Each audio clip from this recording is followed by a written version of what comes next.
So let's go to the worst line of the debate. This one is a no-brainer. Let's go to the videotape.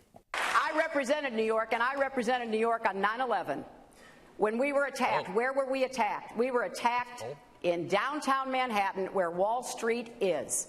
I did spend a whole lot of time and effort helping them rebuild. That was good for New York, it was good for the economy, and it was a way to rebuke the terrorists who had attacked our country. That's bad in 10 ways. I'm going to write a book about that comment. It's incredible. Yeah. That's the worst line I've seen in a Democratic debate, maybe ever, right? So first, it's the old Republican trick. If I'm attacked, 9/11, 9/11. As Anna said during the live coverage of the debate that we had on tytnetwork.com, she said it looked like she was bringing Rudy Giuliani back into the debates, right? 9/11, 9/11. Second of all, wait, we said you're too cozy with the banks. You're taking all this money. Top 5 donors to Hillary Clinton are all banks. And your answer is, I had to defend them against the terrorists. Yeah. Oh, please. Spare me. 9/11 has nothing to do with the Wall Street reform. And Wall Street collapsed in 2008 because of their own fraud. It had nothing to do with 9/11. That happened 7 years earlier. Yeah. That is one of the cheapest political tricks I've ever seen. Yeah, I would have said, can you reference something about your relationship with Wall Street that happened in the past 14 years? That would be nice, I think. And she also, maybe I'm misreading this, but it felt like she implied that the terrorists attacked Wall Street.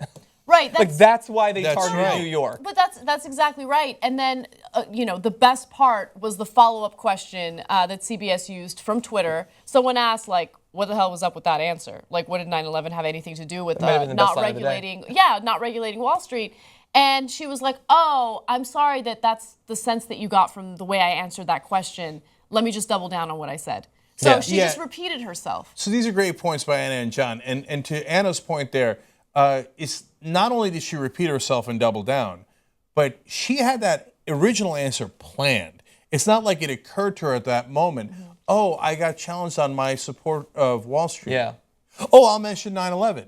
No, she scripted that. Well, she had that ready. Yeah. That means she made a political calculation to use 9/11 for political reasons to protect herself from the influence that she's getting from Wall Street, the criticism that she gets for that. And that is really cheap and dirty. It is cheap and dirty. And if that was her way of preparing an answer for that question, then I don't know how politically savvy she really is. I mean, do you really think that Americans are going to listen to that answer and People buy cheered it? there, at least. Well, no, I'll tell you what. Look, for progressives who are paying attention, that's a terrible answer. For people who are not paying much attention, which unfortunately is a lot of voters, right? They're like, oh, that sounded so strong. Oh, Hillary's my woman. She's really strong. Yes, 9/11's bad. Bankers are great. What? Right? Yeah. Well, we're not buying it. And that's our job here to call BS. And that was BS. Yeah. I mean, that was as Republican a trick as I've ever seen in a Democratic debate.